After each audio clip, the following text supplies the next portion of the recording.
Jess, a Real ID is essentially a new form of a state driver's license or ID card. The only physical difference is this gold bear with a star in the right-hand corner. Real ID requires stricter documentation to apply for one, and come the year 2020 could be an option, but requirement for some.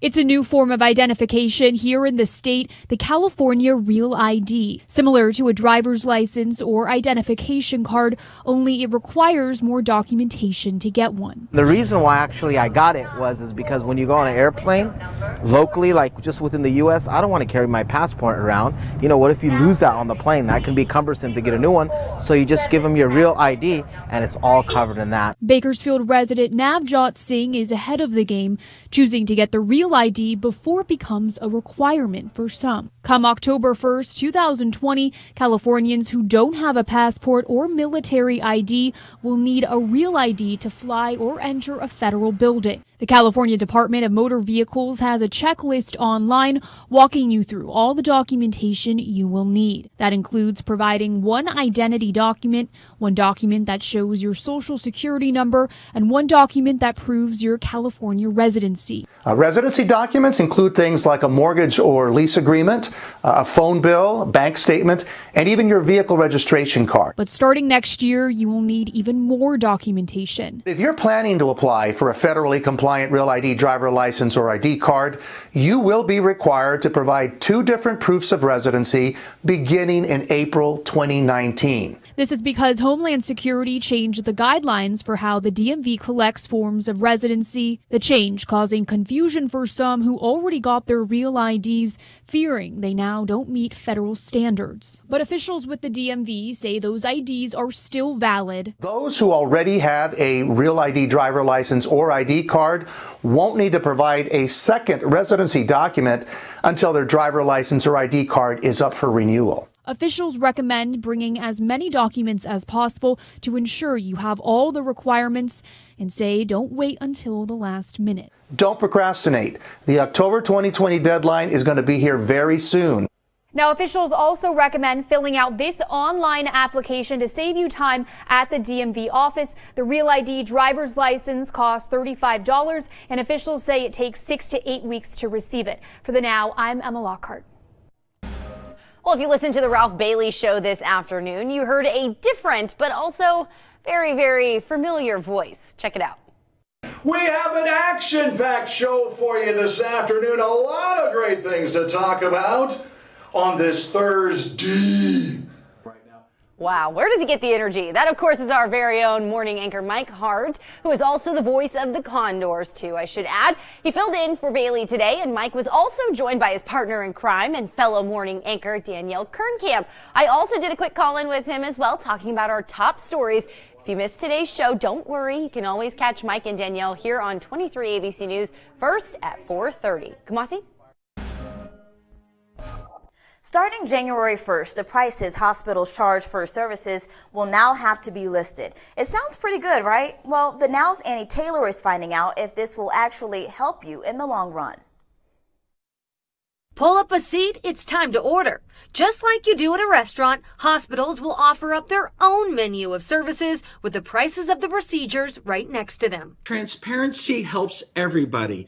It eliminates fraud, it eliminates waste. Kevin Flynn with Healthcare Advocate says, although it seems great, the hospital prices can be deceiving. But for the end user, for you and me, the person on the street, it doesn't mean a whole lot. While the hospital charges a certain price, ultimately, it's your insurance company that's setting everything. For example, the menu you see here are average prices set by the hospital for certain procedures.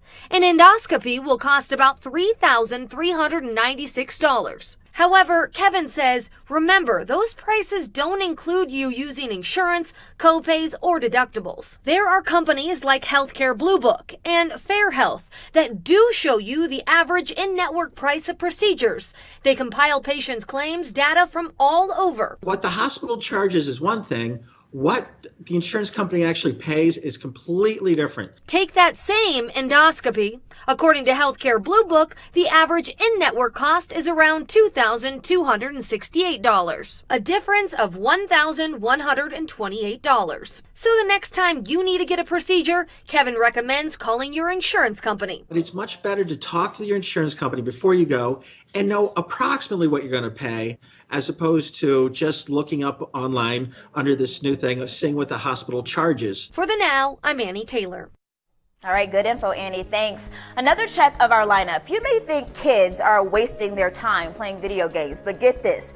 Esports are becoming big business, even starting to overtake traditional sports. We're giving you a first-hand look when the Now continues.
Topping the Now newsfeed, the 18-year-old busboy who accused actor Kevin Spacey of groping him at a bar in 2016 took Snapchat video of the alleged assault.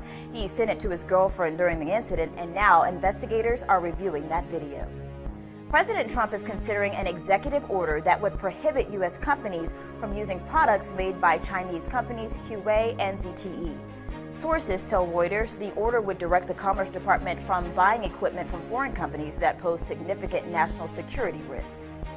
Instagram rolled out a new update today, and people were not too happy about this. Instead of scrolling up and down to see your feed, it switched to viewing it from left to right, kind of like you do to view Instagram stories. Well, it was all an accident. The feeds are back to normal. Chances are your children or ones that you know have experienced a school lockdown. New data shows millions of students around the U.S. endured at least one last school year. The Now's Nicole Vowell is looking into these numbers and the impact it's having on kids. Security beefed up and parents on high alert. Lockdown. Sending out a warning. Schools go on lockdown. It's a term that's become part of everyday life in America. They're so scared.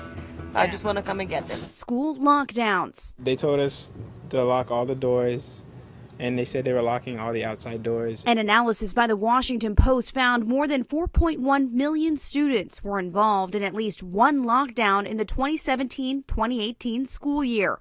1 million of those students were in elementary school. Just this month, a lockdown at Sandy Hook Elementary on the 6th anniversary of the nation's worst school massacre in history. Another this month at Columbine High School. Being able to have the capacity to lock down a school effectively is a really important safety tool. Amanda Klinger, a school safety educator and advocate, says lockdowns are needed, but how they are conducted can be traumatic for students. There is a cost. There is a emotional anxiety cost. We're firing blanks in the hallway and we're pounding on the doors and we're doing these things. I get concerned that, there is a cost to our kids. Data shows 15% of all school lockdowns are related to threats, including bomb threats. Another 15% related to police manhunts. And at least 61% were related to firearms. Klinger says for students' mental well-being, we have to do a better job communicating why. We are going into lockdown for hours and hours at a time with no communication to the students and to the staff. Instead, she says schools should be more transparent with students, parents, and staff to help them better understand the situation and not promote panic. We're going into a level 1 lockdown because they're serving a warrant in the neighborhood. So everyone can go, okay, I'm not going to die today probably, but we're not going to go outside for recess. She says we should empower. This is a very sensitive subject. Instead of intimidate. For the Now, I'm Nicole Vowell reporting.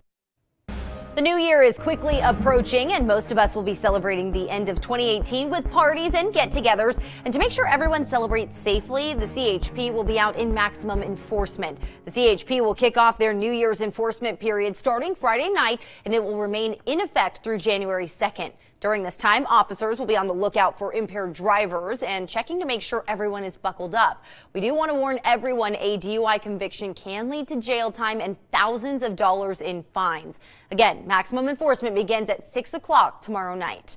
And if you know you'll be celebrating New Year's with a few drinks, make sure you have a designated driver or a ride lined up. AAA will be offering free Tipsy Toe service on New Year's Eve through New Year's Day. The service is available from 6 p.m. Monday, December 31st through 6 a.m. January 1st. Tipsy Toe will take you home for free for the first 7 miles.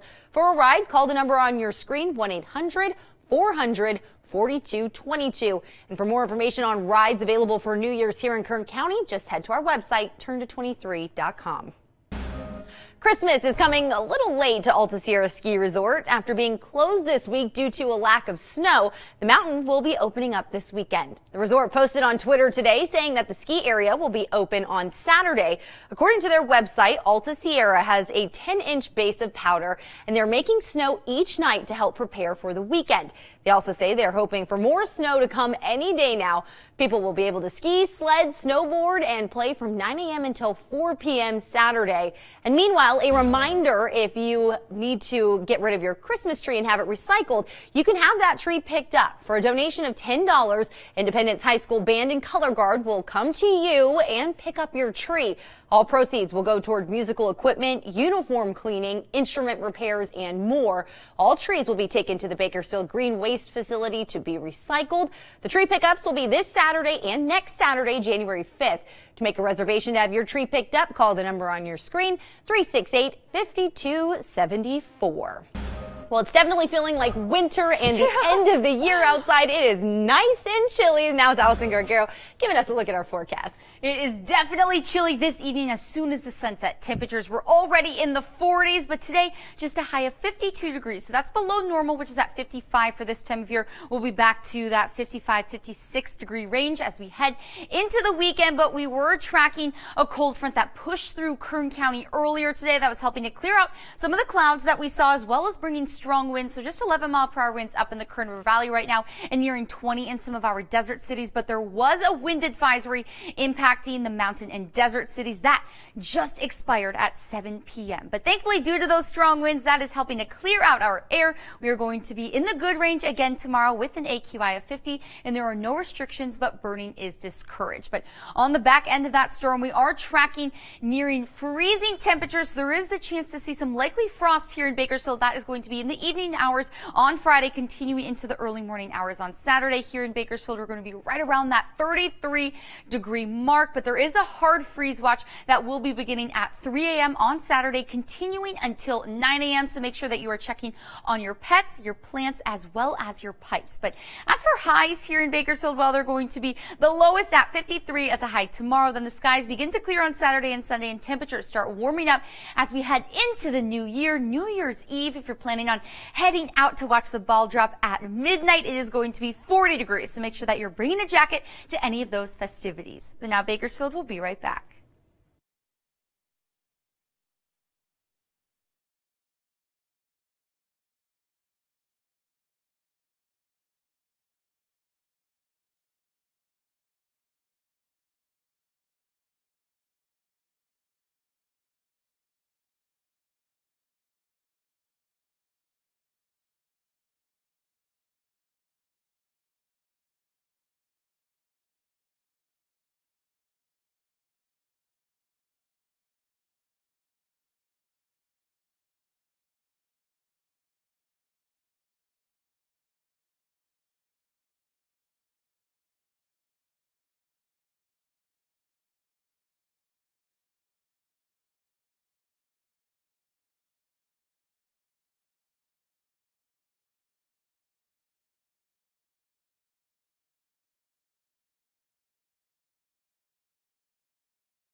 You may not see video games as a waste of time anymore after this next story. Esports are becoming the next big industry. The competitions held for these video games are expected to make nearly $2 billion by 2021. The Now's Jace Larson pulls back the curtain on these new athletes competing in an industry slowly overtaking traditional sports. Video games have gone from this to this. And you thought your kid was wasting time. I grew up in a pretty traditional family. I had a full ride to university, and I actually threw that away to take my first pro offer about 3 years ago. Pro esports players like 22-year-old Sean Taylor are making some big money. My first year I made high six figures. You can get anywhere from a $30,000 to a $300,000 tournament. And if your team is consistently playing throughout the country, throughout the world, then you are able to earn a living traveling with your team. But just like any big money career, you gotta put in the work. For 2 to 3 years I worked 100 to 110 hour weeks, which is, you know, akin to that of something on Wall Street. Esports competitors have become as big as some other sports stars, with top US players making around $3 million for a single tournament. This summer, the biggest tournament worldwide, the International 2018, had a prize pot of more than $25 million. We went to go get our flights back home, my team, and there was like a bunch of kids near our gate, and the airport was crazy. This new gaming economy is behind the development of major esports arenas like this state-of-the-art facility called Localhost. It recently opened in Colorado. And just the amount of space that we have in this arena. We have 18,000 square feet. We have room for not only 108 top-of-the-line gaming PCs, but also a competitive stage area. Esports arenas like Localhost are also evening out the playing field, allowing people who can't afford thousands of dollars for the expensive computers that pro gamers need to rent them for about $20 a day. Having the equal opportunity and access to the same gear as all the pros and stuff to be as good as them and to potentially compete against them is important. These computers have a fast pipeline to the internet, allowing gamers to connect faster and play more. This arena is the reason that Taylor moved to Colorado. This is state of the art. A lot of people assume it's all just fun and games, but Taylor admits it can be tough. Being in esports full time is very stressful. It's a battle against yourself a lot of the time. You know, you're working insane hours a lot of the time for free. You're competing nonstop, so you know you always want to try and get better and improve with it, but also you want to have good results too. And a lot of those times those things don't line up. It's not just individual players. Esports pro teams are popping up around the country just like other professional teams. So dust off your old consoles. It's time to start playing again. I'm Jace Larson, The Now. Thanks, Jace. There is nothing like the love a dad has for his daughter. Listen to this. A dad wanted to spend Christmas with his daughter, who is a flight attendant, but she had to work. So Dad decided to take all the flights that she was working on Christmas Eve and Christmas Day just to be with her. We're talking 6 different flights. A passenger that sat next to him on one of the flights shared their story, and now it's going viral. Finally, in our lineup, the sales are not over yet. We found the stores where you can score some big discounts now so you're not overspending for the rest of the year. You're watching The Now.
Laws go into effect in the new year, including age requirements for those buying guns, and one law even asking for the tracking of ammunition. We're going to break down what these laws mean for gun owners, plus reaction from a local gun retailer. We have that story and much more coming up tonight on 23 ABC News at 11. In the meantime, though, we are tracking some seriously cold temperatures. I mean, look at Pine Mountain Club right now. Literally 18 degrees as well as in Breckenridge, and that's because skies are clearing as we head into the evening hours, and we did track a dry system that pushed into the county. So 46 degrees right now here in Bakersfield, and that trend is only going to be continuing. So we have very cool temperatures overnight Friday into the early morning hours on Saturday. Actually, a hard freeze watch in effect across the valley. Temperatures could be right around that 32-degree mark, actually as low as 27 here in the valley. But the countdown to New Year's Eve is on. If you're planning on heading out to a party, it's going to be 42 degrees at 10 p.m. down to 40 at midnight. And if you're planning on staying out a little bit later, it's probably going to be a little bit chillier in the early morning hours. Pack a jacket because that dress is going to need one most likely. That's going to do it for us on the Now Bakersfield. We'll see you back here tonight at 11.